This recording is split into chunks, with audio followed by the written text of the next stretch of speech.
Okay, aldol reaction का second part में हम लोग डिस्कस करेंगे क्रॉस एल्डोल कंडेंसेशन रिएक्शन। हमने सेल्फ एल्डोल रिएक्शन में हमने देखा था कि कैसे एक ही मॉलिक्यूल जो था उसी का न्यूक्लियोफाइल जनरेट हो रहा था, वो अपने दूसरे यूनिट पे जाकर अटैक कर रहा था। क्रॉस एल्डोल में क्या होगा कि आपको एटलीस्ट मतलब दो डिफरेंट अगर आपको कार्बोनाइल कंपाउंड दिया जाएगा तो दो डिफरेंट कार्बोनाइल कंपाउंड का क्या होगा, बहुत सारा पॉसिबिलिटी हो सकता है। ठीक है, वो सारे पॉसिबिलिटी के बारे में हम लोग डिस्कस करेंगे। ऐसे मान लो हमने यहाँ पे एक रिएक्शन लिखा CH3COH एंड CH3COCH3।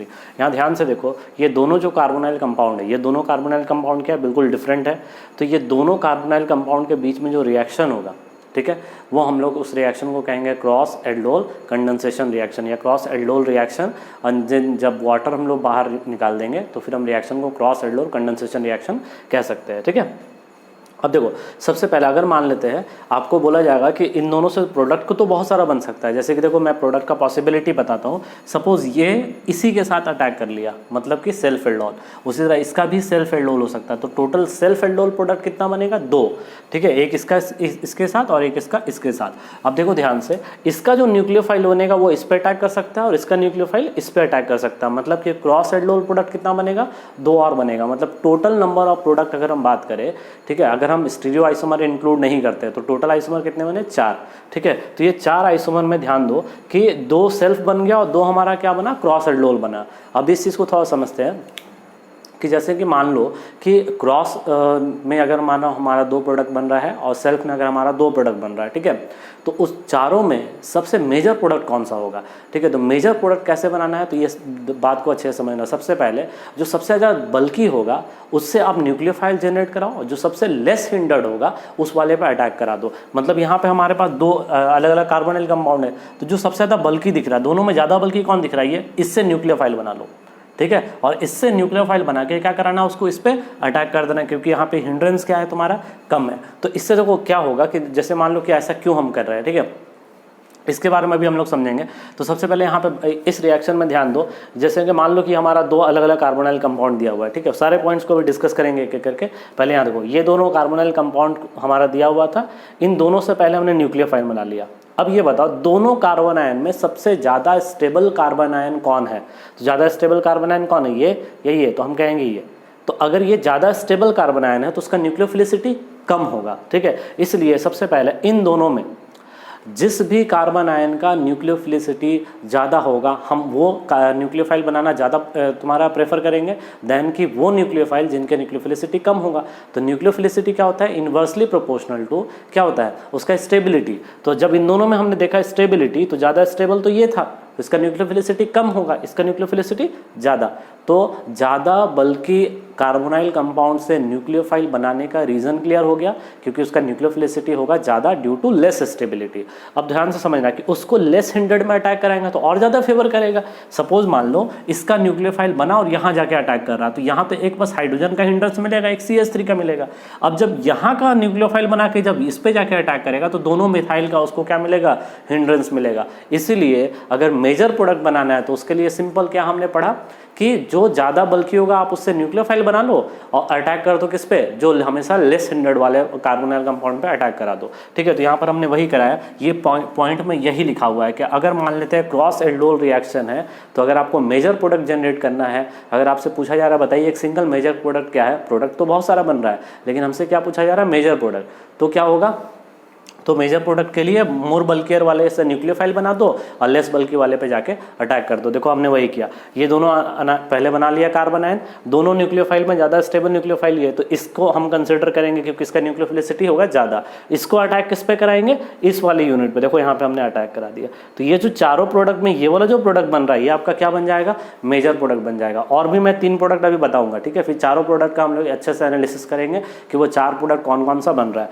अब देखो यहाँ पे अगला पॉइंट बोला जा रहा है कि अगर मान लेते हैं कि जैसे हमने यहाँ पे लिख दिया, apart from this other possibility also possible to form cross aldol product. दूसरा पॉसिबिलिटी का मतलब क्या कि इसका अनायन बना के इस पे अटैक करा रहे थे, उसी तरह से इसका अनायन बना के इस पे अटैक करा देंगे, तो ये भी तो क्रॉस एल्डोल प्रोडक्ट होगा, तो ये भी पॉसिबिलिटी है। ठीक है, और इसके साथ साथ, ठीक है, and along with it self aldol product is also form. तो सेल्फ एल्डोल प्रोडक्ट भी बनता है, मतलब इसका इसके साथ और इसका इसके साथ। तो इसमें आप लोग ऐसे कंफ्यूज मत होना कि हमें यहाँ तो 2 इक्विवेलेंट मेंशन नहीं है, 2 इक्विवेलेंट मेंशन नहीं तो कैसे बना लेंगे, ठीक है। तो वो जब भी इस तरह का क्वेश्चन होगा एल्डोल में, तो आपको जो रिएक्शन में पढ़ाया जाता है, जितना का रिक्वायरमेंट होता है, आप उतना अपने से कंसिडर करके सवाल को बना सकते हो, ठीक है। अब देखो अगला है तुम्हारा, अगर मान लेते हैं आपसे क्वेश्चन पूछेगा नंबर ऑफ प्रोडक्ट कितना बन रहा है, तो यहाँ तो हमने कह दिया सेल्फ का 2 बन रहा था और क्रॉस का 2 बन रहा था, मतलब टोटल 4 प्रोडक्ट। लेकिन ऐसे मतलब 4 काउंट करके तुरंत बता देना, क्या करना तुम लोग उसमें जरूर देखना स्टीरियो आइसोमेरिज्म कोई शो कर रहा है कि नहीं, कोई कायरल सेंटर बना कि नहीं बना, कोई मतलब ज्योमेट्रिकल आइसोमेरिज्म शो कर रहा है कि नहीं, ये जरूर देखोगे।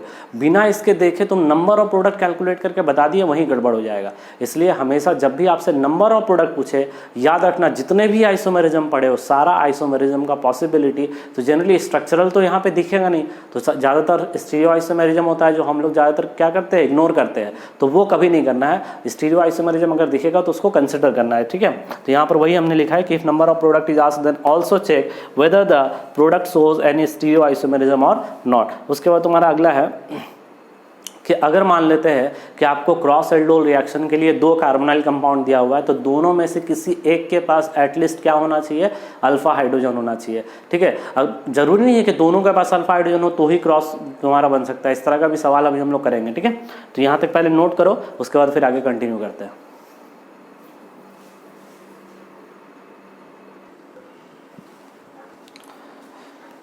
ओके अभी उसी रिएक्शन का हम लोग देखते हैं कि सारा पॉसिबल प्रोडक्ट जो है वो कौन कौन सा बना है। जैसे कि मान लो कि यहाँ पे देखो हमने सबसे पहले सेल्फ बनाया, तो सेल्फ का इस वाले यूनिट का इसी पे अटैक करा दिया और इस वाले यूनिट का इसी पे अटैक करा दिया। इस तरह से हमारा 2 प्रोडक्ट यहाँ पे बन गया। एक ये एल्डोल प्रोडक्ट बना।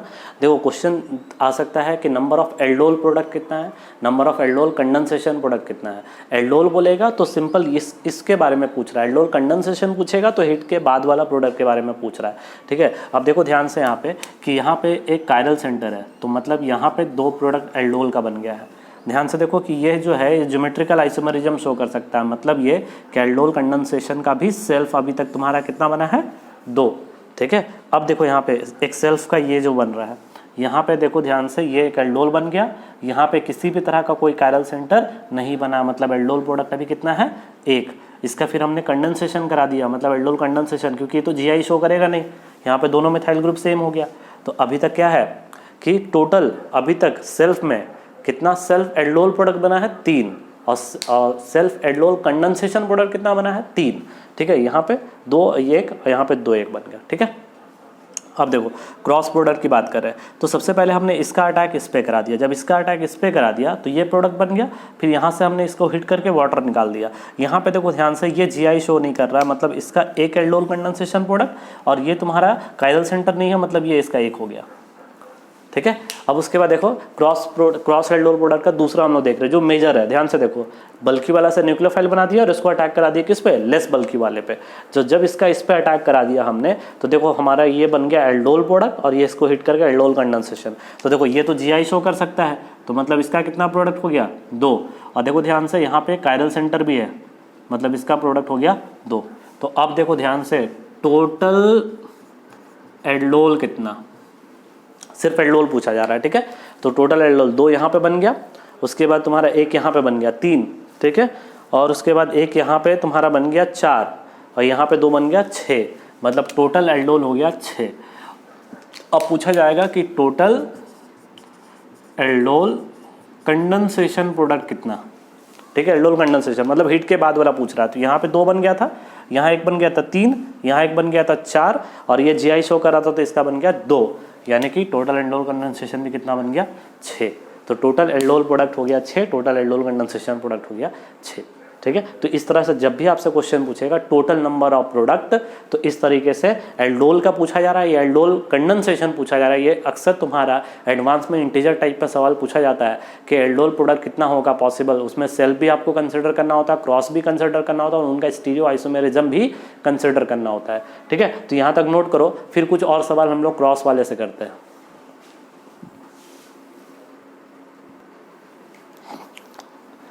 ओके अब देखिए इस क्वेश्चन को हम लोग कैसे अप्रोच करेंगे समझते हैं। यहाँ पे सबसे पहले न्यूक्लियोफाइल बना दिया जाए, तो यहाँ पे अल्फा एच है और यहाँ पे अल्फा एच है, तो न्यूक्लियोफाइल बना दो CH3 CH minus C double bond OH, और एक न्यूक्लियोफाइल बना दिया CH2 minus C double bond OH। अब करना क्या है, इस न्यूक्लियोफाइल का एक बार इस पे अटैक, इस न्यूक्लियोफाइल का एक बार इस पे अटैक, इसका इसी पे अटैक, इसका इसी पे अटैक। तो सबसे पहले हम सारा सेल्फ बात कर लेते हैं, ठीक है। तो सेल्फ अगर बात करेंगे तो तुम्हारा क्या हो जाएगा, CH2 माइनस COH, और इसको अटैक हमने किस पे करा दिया, CH3COH पे। देखो ध्यान से, ये इस पे अटैक कर गया, तो जब ये इस पे अटैक करेगा तो हमारा प्रोडक्ट क्या बन जाएगा, CH3CO माइनस H, और यहाँ पे आ गया CH2COH। उसके बाद हाइड्रोलाइज कर दिया हमने, तो हाइड्रोलाइज करने पे CH2 CHOH CH2 C double bond OH, ठीक है। OH माइनस है, हिट नहीं है, तो सिर्फ एल्डोल बनाना है। यहाँ पे ध्यान से देखो, कायरल सेंटर आ गया, मतलब 2 एल्डोल बन गया अभी तक। उसके बाद अब एक इसका इसी पे अटैक करा दिया जाए, CH3 CH माइनस COH, और इसको हम अटैक करा रहे हैं किस पे, CH3 COH पे। तो ये इस पे अटैक किया, इस पे अटैक कर रहा है, हमारा प्रोडक्ट बन गया CH3 CHO माइनस, और इससे जुड़ गया क्या, CH3 COH। अब उसके बाद इसको हमने हाइड्रोलाइज कर दिया, तो हाइड्रोलाइज करने के बाद क्या बन गया, CH3 CHOH CH3 COH। ध्यान से देखो, एक कायरल सेंटर, 2 कायरल सेंटर, कोई सिमेट्री इसमें है नहीं, तो टोटल कितना हो गया, 4, ठीक है। अब उसके बाद हम लोग अगला बढ़ते हैं, तुम्हारा ये तो हो गया हमारा सेल्फ। तो टोटल सेल्फ कितना बन गया, 4 और 2 6 सेल्फ बन गया। अब क्रॉस करते हैं, CH3 CH माइनस COH, और इसको क्रॉस कर रहे हैं किसके साथ, CH3 COH के साथ। तो ये हमने इसके साथ क्रॉस कर दिया, तो क्या बन गया, देखो मैं डायरेक्ट हाइड्रोलाइज करके प्रोडक्ट लिख रहा हूँ, ठीक है। CH3 CHOH, और यहाँ से जुड़ रहा है कौन, ये CH, और इस पर ऑलरेडी क्या लगा हुआ है, CH3, और इससे क्या लगा हुआ है, COH। तो ये बन गया। आप देखो ध्यान से, एक कायल सेंटर, 2 कायल सेंटर, मतलब यहाँ पे कितना हो गया, 4, ठीक है। कोई सिमेट्री वहाँ पे है नहीं, इसलिए। उसी तरह से एक हमने बना दिया CH2 माइनस, और इसको अटैक इस पे किस करा देंगे, CH3 CH2 COH पे अटैक करा देंगे, तो ये इस पे अटैक हो गया। तो हमारा प्रोडक्ट क्या बन गया, हाइड्रोलाइज करके डायरेक्ट लिख रहा हूँ, ठीक है। CH3 CH2 COH, और इससे क्या जुड़ रहा है, ये CH2 C double bond OH। यहाँ पे कितना हो गया, एक कायल सेंटर, मतलब कितना प्रोडक्ट हो गया टोटल, यहाँ पे 2। तो टोटल एल्डोल प्रोडक्ट कितना हो गया, तो टोटल एल्डोल प्रोडक्ट हो गया 12। अब देखो क्वेश्चन क्या आता है, इन 12 एल्डोल प्रोडक्ट में कितने प्रोडक्ट फ्रैक्शनल डिस्टिलेशन से अलग हो सकता है। तो ध्यान दो, इसका 2 जो है तुम्हारा RS form, R and S form, तो ये जो RS फॉर्म होगा उसको तो हम लोग कभी सेपरेट नहीं कर सकते, ठीक है, क्योंकि वो तुम्हारा जो बनेगा टोटल, जो तुम्हारे यहाँ पे आइसोमर सब ऑप्टिकली एक्टिव होगा, तो RS को सेपरेट नहीं कर सकते। तो यहाँ पे एक अकेला प्रोडक्ट होगा, यहाँ पे एक अकेला प्रोडक्ट होगा 2, ठीक है, एक यहाँ पे होगा 3 और एक यहाँ पे होगा 4। इस तरह का सवाल हमने कराया था जब हम लोग पढ़ रहे थे फोटो हैलोजिनेशन ऑफ एल्केन। उसमें हमने देखा था कि जितने भी ऑप्टिकली एक्टिव होते थे उनका 2 होता, तो उनको क्या कंसिडर करते थे, 1, ठीक है, क्योंकि इनका जो 2 फॉर्म होगा उनका आपस में किसी भी तरह का कोई फिजिकल प्रॉपर्टी में डिफरेंस नहीं होता है। उसी तरह से यहाँ पे 4, चारों में आपस में फिजिकल प्रॉपर्टी में कोई डिफरेंस नहीं होगा, सिंपल ऑप्टिकल एक्टिविटी में डिफरेंस होगा। तो इसलिए यहाँ पर जो तुम्हारा 4 होगा, यहाँ पर जो तुम्हारा 2 होगा, तो इसको 1 कंसिडर करेंगे, इसको 1 कंसिडर करेंगे, इसको 1 कंसिडर करेंगे, इसको 1 कंसिडर करेंगे। मतलब ये कि अगर हम ये बोले कि टोटल नंबर ऑफ प्रोडक्ट, ठीक है, विच is separated by fractional distillation इस कितना हो जाएगा, 4, ठीक है। तो इस तरह से भी क्वेश्चन पूछा जा सकता है तुम्हारा ऑप्टिकल एक्टिविटी के बेसिस पे। अब अगर एल्डोल कंडेंसेशन पूछता तो सबको हिट करते, और हिट करने के बाद तुम्हारा फाइनली हम लोग क्या करते, फिर एल्डोल कंडेंसेशन में GI चेक करते, या मान लो कोई ऑप्टिकल सेंटर होता तो वो भी चेक करते हम लोग, ठीक है। यहाँ तक नोट करो, फिर एक और सवाल हम लोग करेंगे।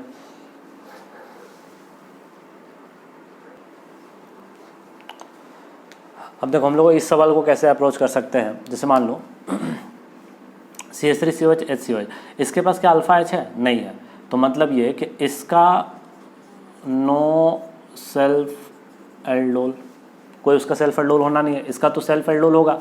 तो सेल्फ एल्डोल करके मैं इसका डायरेक्ट प्रोडक्ट लिख रहा हूँ, ठीक है। अब आप लोगों को समझ में आ गया होगा कैसे प्रोडक्ट आ जाएगा इसका, ठीक है। इसमें कायरल सेंटर आ गया, मतलब इसका 2 प्रोडक्ट हो गया सेल्फ का, ठीक है। अब हम बात करते हैं क्रॉस का। तो क्रॉस के लिए क्या करेंगे, इसका न्यूक्लियोफाइल बनाएंगे और इस पर अटैक करा देंगे। तो न्यूक्लियोफाइल CH2 माइनस COH बन गया और इसका अटैक किस पे करा देंगे, HCOH पे अटैक करा देंगे। तो हमारा प्रोडक्ट क्या बन जाएगा, हाइड्रोलाइज करके डायरेक्ट लिख रहा हूँ, ठीक है। HCOH H और यहाँ से CH2COH। इसमें तो कोई कायरल सेंटर होगा नहीं, तो क्रॉस हो गया 1 और सेल्फ हो गया कितना, 2। इस तरह से भी सवाल हो सकता है। जैसे मान लो कि यही है। अब इसमें सबसे पहले 2 न्यूक्लियोफाइल बना दो, CH2 minus C double bond OH, ठीक है। और एक न्यूक्लियोफाइल हमने बना दिया इसके रेस्पेक्ट में, अल्फा H कौन है, ये तो यह हो गया अल्फा H, ठीक है। एक बार इसका इस पे अटैक, एक बार इसका इस पे, और इसका सेल्फ, इसका सेल्फ। तो इसका सेल्फ मैं डायरेक्ट लिख दे रहा हूँ, ठीक है। इसका सेल्फ जो हो जाएगा CH3 CH OH CH2 COH, और इसका भी सेल्फ लिख दे रहा हूँ डायरेक्ट,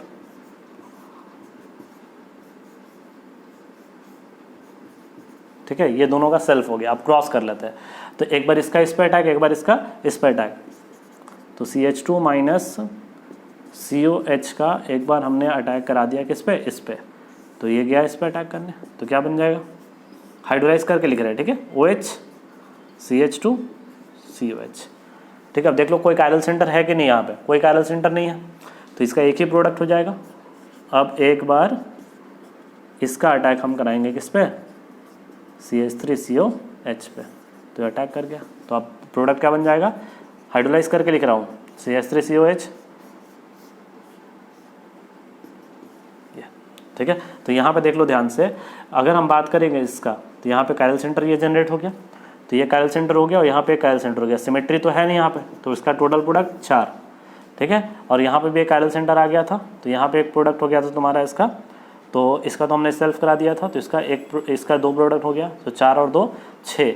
यहाँ पे तुम्हारा कोई कायरल सेंटर नहीं था, इसके रिस्पेक्ट में देखेंगे तो यहाँ पे कायरल सेंटर है, तो मतलब कि तुम्हारा 2।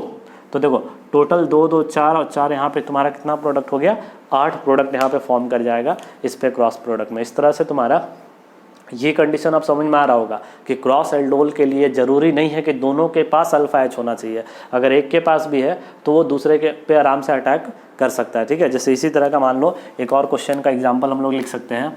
सपोज हमने एग्जांपल लिख लिया PH COH और इसका अटैक करा दिया CH3COH पे, ठीक है। अब ध्यान से देखो, इसका न्यूक्लियोफाइल हम डायरेक्ट मेजर प्रोडक्ट बनाने का कोशिश कर रहे हैं, ठीक है। तो यहाँ तो अल्फा H है नहीं, नो अल्फा H, तो अल्फा H तो यहीं से निकलेगा, तो न्यूक्लियोफाइल बना दिए CH2 माइनस COH।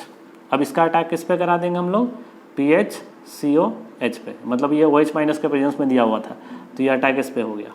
तो हमारा अगला प्रोडक्ट क्या बन गया, PH CHOH CH2 C double bond OH।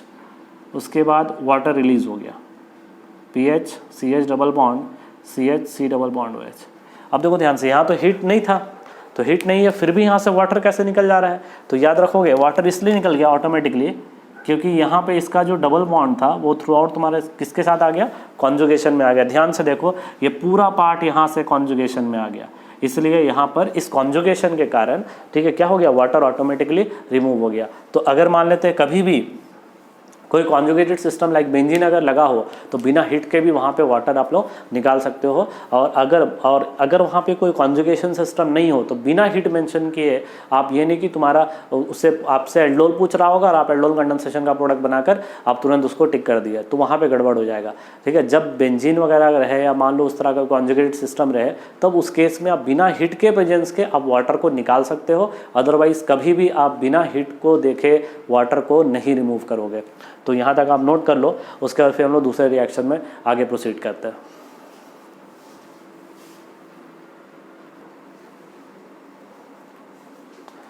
तो यहाँ पे हमने कुछ क्वेश्चन दिया है, सारे क्वेश्चन जो है वो बेस्ड है तुम्हारा क्रॉस एल्डोल कंडेंसेशन पे। तो देखो जैसे मान लो कि ये तुम्हारा क्रॉस एल्डोल है, तो इसका नंबर ऑफ प्रोडक्ट है, तो इसमें आपको सेल्फ भी कंसिडर करना है, इसके साथ साथ क्रॉस भी कंसिडर करना है। और ये जो हमने यहाँ पे देखो ध्यान से कुछ मिक्सचर ऑफ रिएक्शन में मिक्सचर ऑफ रिएजेंट हमने यहाँ पे यूज़ किया है। जैसे देखो मान लो ये है, पहले इसका ओजोनोलिसिस कराएंगे, फिर 2 प्रोडक्ट मिलेगा, फिर उसके बाद OH माइनस में, क्योंकि हमें पता है कि अल्कीन का जब आप ओजोनोलिसिस कराओगे तो मेन प्रोडक्ट क्या मिलता है, कार्बोनाइल कंपाउंड। और जब कार्बोनाइल कंपाउंड को आप रिएक्शन रिएक्शन कराते हो बेस के प्रेजेंस में तो वहाँ पे एल्डोल प्रोडक्ट वहाँ पे मिलेगा। इसलिए देखो पहले ओजोनोलिसिस फिर उसके बाद उसका एल्डोल कंडेंसेशन। तो इस तरह से भी क्वेश्चन है, तो यहाँ पर भी कुछ उसी तरह का क्वेश्चन है, तो आप इसको एक बार खुद से बनाने का कोशिश करोगे। ठीक है, यहाँ तक लिख लो, उसके बाद फिर आगे नया रिएक्शन की तरफ हम लोग बढ़ते हैं।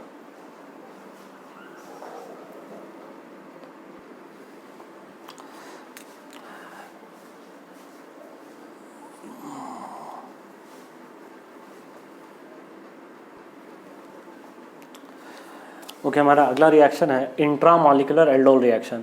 तो इंट्रामॉलिक्यूलर एल्डोल रिएक्शन में बेसिकली आपको करना क्या है, इस चीज़ को समझेंगे। जैसे अभी तक क्या होता था कि क्रॉस एल्डोल, सेल्फ एल्डोल में हमें 2 कार्बोनाइल कंपाउंड दिया रहता था। आप एक कार्बोनाइल कंपाउंड का न्यूक्लियोफाइल बनाते थे, उसको दूसरे पे अटैक कराते थे। इंट्रामॉलिक्यूलर में क्या होगा कि जो न्यूक्लियोफिलिक साइट होगा वो भी उसी मॉलिक्यूल में अवेलेबल होगा, और जहाँ पे तुम्हारा अटैक करेगा न्यूक्लियोफाइल, ठीक है, वो भी हमारा उसी मॉलिक्यूल में अवेलेबल रहेगा। जैसे मान लो कि यही साइट है। अब यहाँ पे देखो ध्यान से, 2 कार्बोनाइल कंपाउंड अवेलेबल है। आपको सबसे पहले ये चेक करना है कि दोनों कार्बोनाइल कंपाउंड में सबसे मोस्ट रिएक्टिव साइड जो है वो जहाँ न्यूक्लियोफाइल अटैक कर सकता है वो कौन है। याद रखोगे हमेशा कि न्यूक्लियोफाइल हमेशा लेस हिंड्रेंस साइड पे ज़्यादा अटैक करना फेवर करता है, क्योंकि वहाँ पे लेस हिंड्रेंस होता है तो आराम से न्यूक्लियोफिलिक अटैक पॉसिबल है, तो इसलिए वो ज़्यादा रिएक्टिव साइट होता है। तो अब देखो ध्यान से, एल्डिहाइड एक कीटोन है, तो ऑब्वियसली याद रखोगे हमेशा कि एल्डिहाइड जो होता है वहाँ पे हाइड्रोजन के कारण लेस हिंड्रेंस होता है। लेस हिंड्रेंस होने के कारण वो सबसे मोस्ट रिएक्टिव साइट होता है फॉर द न्यूक्लियोफिलिक अटैक। इसलिए देखो हमने यहाँ पे एक एल्डिहाइड और कीटोन था, तो हमने इसको बोल दिया more reactive site for nucleophilic attack. अब ध्यान से देखो, तो हमने सबसे पहले तो ये चेक करना है कि मोस्ट रिएक्टिव साइट कौन है, तो हमने ढूंढ लिया ये साइट मोर रिएक्टिव है। तो जस्ट अपोजिट वाले जहाँ पे कार्बोनाइल कंपाउंड होगा वहाँ पर आप देखो कौन कौन सा अल्फा एच पॉसिबल है। तो देखो एक अल्फा एच यहाँ पॉसिबल है, एक अल्फा एच यहाँ पॉसिबल है।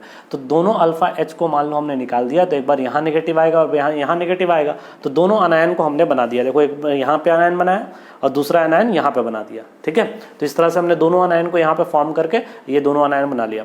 अब देखो क्या करना है, ये जो न्यूक्लियोफाइल बना ये जाके इस पर अटैक करेगा। तो जब ये जाकर इस पर अटैक करेगा तो कितना मेंबर रिंग बनेगा, 1 2 3 4 5 मेंबर। और जब ये अटैक करेगा इस पर तो कितना बनेगा, 1 2 3 मेंबर। ऑब्वियसली जो तुम्हारा अगर बात करेंगे 5 मेंबर, उसके स्टेबिलिटी 3 मेंबर से ज़्यादा होगा due to high ring strength, क्योंकि 3 मेंबर बनेगा तो वहाँ रिंग स्ट्रेंथ बहुत ज़्यादा होगा। 5 मेंबर में रिंग स्ट्रेंथ क्या होगा, कम होगा। इसलिए सबसे ज़्यादा अगर न्यूक्लियोफिलिक साइट की बात करेंगे तो ये, और ये जाके अटैक करेगा इस वाले पे, तो कितना मेंबर बना रिंग, 5 मेंबर। तो याद रखोगे 5 मेंबर और 6 मेंबर जहाँ बनेगा वो तो हाईली स्टेबल होगा। इनकेस अगर 5 और 6 मेंबर नहीं बन रहा है तो वहाँ पर हमेशा ट्राई करोगे कि वो साइक्लिक रिंग बनाए जिसमें मैक्सिमम नंबर ऑफ कार्बन हो, मिनिमम कार्बन नंबर रिंग को हमेशा अवॉइड करोगे। तो वही चीज़ हमने यहाँ पे पॉइंट बना के लिख दिया है कि 5 और 6 मेंबर जो है वो हाईली स्टेबल है। तो पहले आप कोशिश करना या तो 5 मेंबर बना ले या तो 6 मेंबर बना ले। अगर 5 मेंबर और 6 मेंबर अगर साइक्लिक रिंग नहीं फॉर्म कर पाएगा तो उस केस में आप मैक्सिमम नंबर ऑफ कार्बन वाले रिंग को ज़्यादा प्रेफर करोगे देन मिनिमम। ठीक है, तो उसको हमने यहाँ पे पॉइंट बना के लिख दिया। अब देखो यहाँ पे दोनों अनायन बनाकर ये कार्बन आयन हमने बना दिया, दोनों न्यूक्लियोफाइल बन गया। तो ऑब्वियसली ये ज़्यादा प्रेफरेबल होगा, क्योंकि ये अगर अटैक करता था तो यहाँ पे 3 मेंबर बनता था, इसलिए इस वाले अनायन को हमने यहाँ पे उठा लिया। अब देखो जब ये अटैक करेगा उस पर तो आप क्या करो, नंबरिंग शुरू कर दो। तो यहाँ पे कार्बन का नंबरिंग कर दिया 1 2 3 4 5, तो 5 मेंबर रिंग बन रहा होगा तो 5 मेंबर रिंग बना दिए। अब देखो ध्यान से, 5th वाले कार्बन से क्या हो रहा है, O-, तो 5th वाले कार्बन में अटैच है O-। उसके बाद 4 3 2 पे क्या है, डबल बॉन्ड O, 2 पे बना दिया डबल बॉन्ड O। अब O- को हाइड्रोलाइज कर देंगे तो OH आ गया, और फिर उसके बाद हिट कर दोगे तो OH और यहाँ का H निकल के ताकि पाई सिग्मा पाई कॉन्जुगेशन में आ जाए। देखो फिर से कॉन्जुगेशन में आ गया।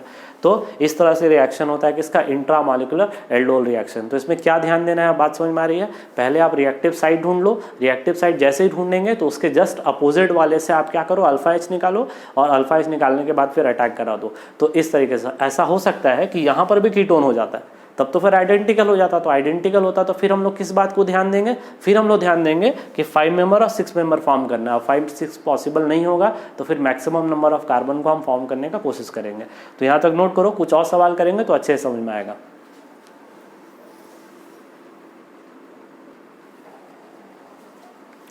देखो यहाँ पे हमने कुछ क्वेश्चन लिया है। तो सबसे पहला क्वेश्चन है ये, इस क्वेश्चन में सबसे पहले मोस्ट एक्टिव न्यूक्लियोफिलिक साइड ढूंढ लिया, ये बन गया एल्डिहाइड, मतलब अपोजिट साइड से हमें अल्फा एच निकालना है। एक अल्फा एच का पॉसिबिलिटी ये था, एक ये था। अब काउंट कर लेंगे, अगर यहाँ से निकालते हो तो 1 2 3 4 5 6 मेंबर बनेगा, और यहाँ से निकालोगे तो 1 2 3 4 मेंबर बनेगा, ज़्यादा स्टेबल 6 मेंबर।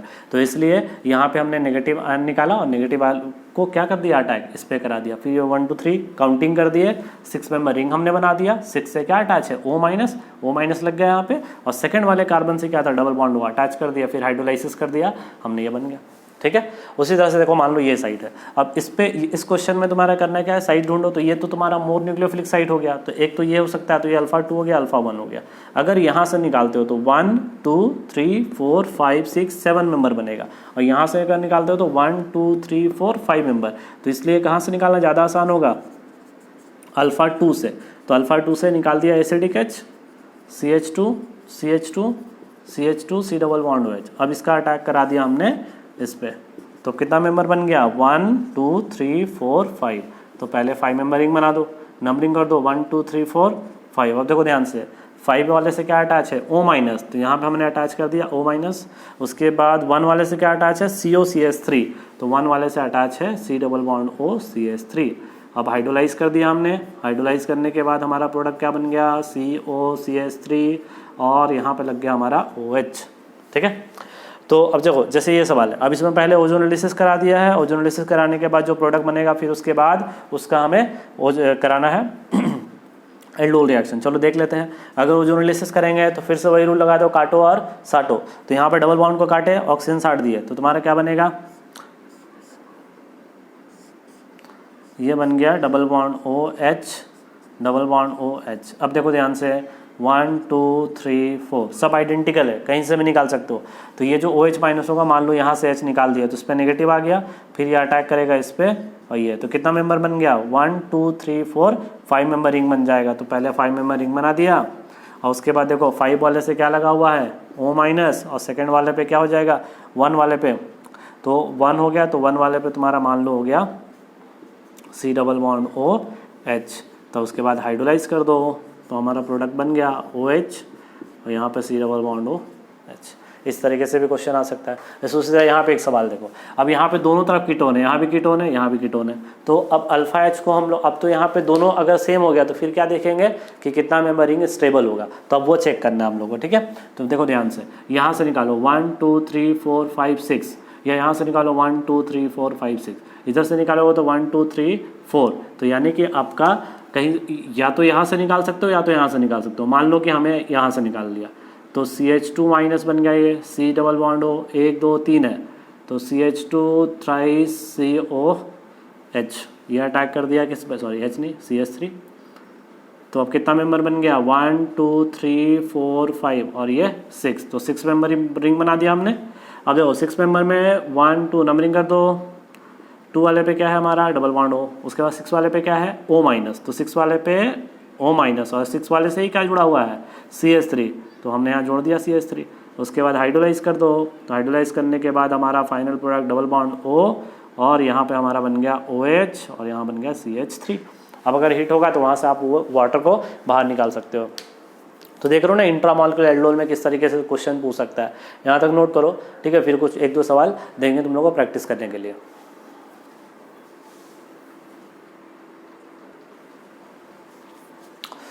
ठीक है, हमने कुछ क्वेश्चन दिया हुआ है, सारे क्वेश्चन जो है वो एल्डोल इंट्रामॉलिक्यूलर एल्डोल कंडेंसेशन पे बेस्ड है। देखो जैसे सबसे पहले यहाँ पे ओजोनोलिसिस करा लो, ओजोनोलिसिस कराने के बाद प्रोडक्ट बनाना है, देन उसके बाद उसका एल्डोल रिएक्शन आपको कराना है। उसी तरह यहाँ पे तो आपका डायरेक्ट एल्डोल कराना है। अब देखो ध्यान से, मोस्ट रिएक्टिव साइड कौन है, ये, तो आपको अपोजिट साइड मतलब इस वाले साइड में ढूंढो।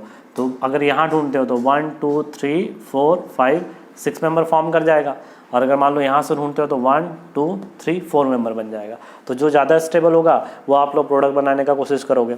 उसी तरह से मान लो कि यहाँ पे पहले इसका ओजोनोलिसिस कराओ, फिर उसके बाद वहाँ पे एल्डोल कराओ। यहाँ पर आपका डायरेक्ट इंट्रामॉलिक्यूलर एल्डोल हो जाएगा। देखो H+ हीट यानी अल्कोहल का डिहाइड्रेशन, तो एल्कीन बनेगा, फिर एल्कीन का ओजोनोलिसिस, तो फिर आपका कार्बोनाइल कंपाउंड बनेगा, फिर कार्बोनाइल कंपाउंड का एल्डोल रिएक्शन। देखो यहाँ मैं बस क्वेश्चन में हिंट दे रहा हूँ, सारा आप लोग का रिएक्शन कराया हुआ।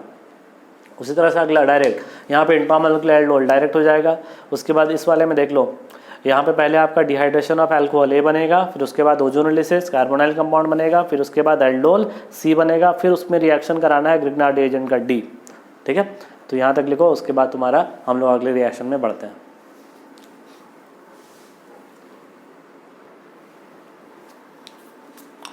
ओके, हमारा अगला रिएक्शन है रेट्रो एल्डोल कंडेंसेशन। जो एल्डोल कंडेंसेशन था बिल्कुल उसका रिवर्स रिएक्शन होगा। वहाँ पे हमें क्या होता था, कार्बोनाइल कंपाउंड दिया रहता था और कार्बोनाइल कंपाउंड से हम लोग बनाते थे बीटा हाइड्रोक्सी कार्बोनाइल कंपाउंड। यहाँ जस्ट उल्टा होगा, बीटा हाइड्रोक्सी कार्बोनाइल कंपाउंड होगा और उससे हमें क्या बनाना है, कार्बोनाइल कंपाउंड बनाना है। जैसा कि ओजोनोलिसिस में हमने किया था, वहाँ पे हमें अल्कीन दिया जाता था, बोला जाता था कार्बोनाइल कंपाउंड क्या है, और फिर उसके बाद हमने जस्ट उसके बाद पढ़ा था कि कार्बोनाइल कंपाउंड दिया हुआ था और कौन सा अल्कीन से बना होगा। तो यहाँ पर भी सेम उसी तरह का रिएक्शन है।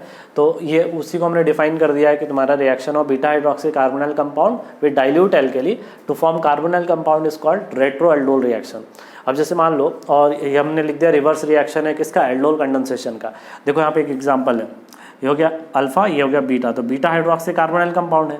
अब ये सोचो, अगर बेस हमने लिया है तो बेस क्या चाहेगा, सबसे ज़्यादा एसिडिक एच को निकालना, तो सबसे ज़्यादा एसिडिक एच तो ऑक्सीजन वाला होगा, इसलिए जो बेस होगा वो सबसे पहले जाके इस एच को अप्रोच करेगा। तो ये बेस जाके इस एच को पहले अप्रोच किया, यहाँ पे O पे माइनस आ गया, फिर ये O का माइनस जब इस कार्बन पे गिरेगा, ध्यान से देखो ये वाला स्टेप समझना है, ये O का लोन पेयर जब इस वाले कार्बन पे गिरा तो इस कार्बन का तो 5 बॉन्ड हो जाएगा, तो फिर तुरंत क्या हो जाएगा, ये कार्बन यहाँ से बॉन्ड को तोड़ रहा होगा, क्योंकि जब इस पर नेगेटिव आएगा तो ये रेजोनेंस में चला जाएगा। ठीक है, तो इसलिए तुम्हारा ये बन गया, एक यहाँ पे कीटोन देखो बन गया, और साथ में क्या बन गया CH2 - COH। अब उसके बाद फिर इसका वाटर के साथ रिएक्शन करा के हमने क्या बना दिया, एल्डिहाइड बना दिया। तो देख लो ना, ये जो हमने 2 प्रोडक्ट लिखा, तो इसका जस्ट उल्टा सोचो कि अगर ये वाला दिया रहता तो फिर इससे हम लोग ये बना सकते थे इजीली।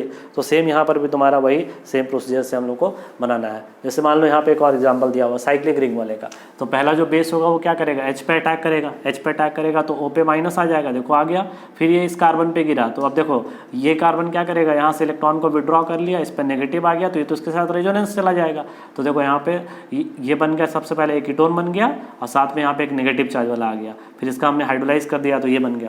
उसी तरह से एकदम सेम मेथड पे आपको ये वाला क्वेश्चन बनाना है। तो ये वाला क्वेश्चन आप खुद से एक बार अप्रोच करोगे, यहाँ तक लिखो, फिर आगे हम लोग बढ़ते हैं।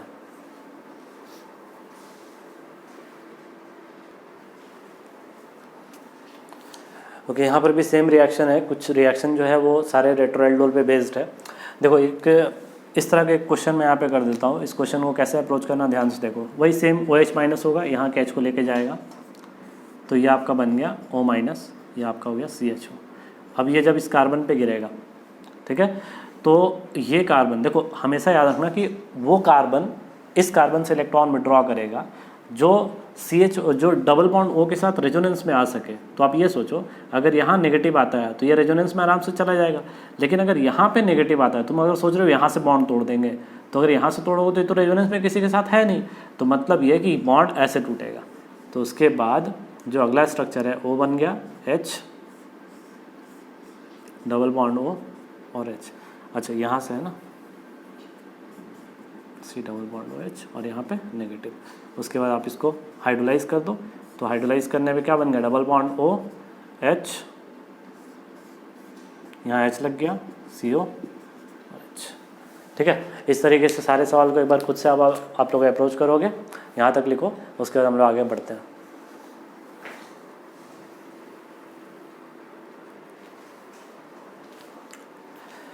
ओके, हमारा रिएक्शन है नाइट्रो एल्डोल रिएक्शन, बिल्कुल एल्डोल कंडेंसेशन के जैसा ही है। तो देखो यहाँ पे हमें नाइट्रो कंपाउंड दिया हुआ है, तो और यहाँ पे हमारा कार्बोनाइल कंपाउंड है। ये सोचो कि NO2 का जो है उसका माइनस है ज़्यादा लगता था देन कार्बोनाइल ग्रुप जो COR होता था या COH होता था, इसलिए जो बेस है वो कहाँ से H को लेके जाएगा, इस वाला, क्योंकि ज़्यादा एसिडिक होगा तो इसलिए CH2- हो गया। फिर ये वाला यूनिट जो होगा ये जाके इस पर अटैक कर देगा, तो ये जाके इस पर अटैक करेगा COCH3 पे। तो सेम उसी तरह से बस न्यूक्लियोफाइल जो वो बदल गया एक NO2 आने से, और फिर यहाँ पे तुम्हारा H2O से इसका हाइड्रोलाइज करा दिया हमने, ये हमारा प्रोडक्ट फॉर्म कर दिया। ठीक है, देख रहे हो ना, CH2- बना, ये इस पे अटैक किया, O का माइनस शिफ्ट हुआ और फिर उसके बाद इसको हाइड्रोलाइज करा दिया, तो ये प्रोडक्ट बन गया। फिर अगला है cyano aldol reaction. Cyano aldol में क्या होगा, साइनाइड वाले कंपाउंड लेंगे, साइनाइड ले लिया, जो एसिडिक H होगा वो कहाँ से निकालेंगे, CH3 वाले से, तो इसलिए OH जो है वो देखो H साइनाइड वाले से निकाला, और इस पर नेगेटिव आ गया होगा, फिर ये नेगेटिव वाला अटैक किया CO कार्बोनाइल ग्रुप पे, अटैक करने के बाद आपका ये बन गया O-, फिर इसको हमने हाइड्रोलाइज कर दिया। तो इस तरह से नाइट्रोएल्डोल और साइनोएल्डोल रिएक्शन प्रोसीड करता है। तो यहाँ तक के लिए इतना ही, उसके बाद हम लोग अगले लेक्चर में कैनिज़ारो रिएक्शन से स्टार्ट करेंगे। इस लेक्चर के लिए इतना ही, थैंक यू।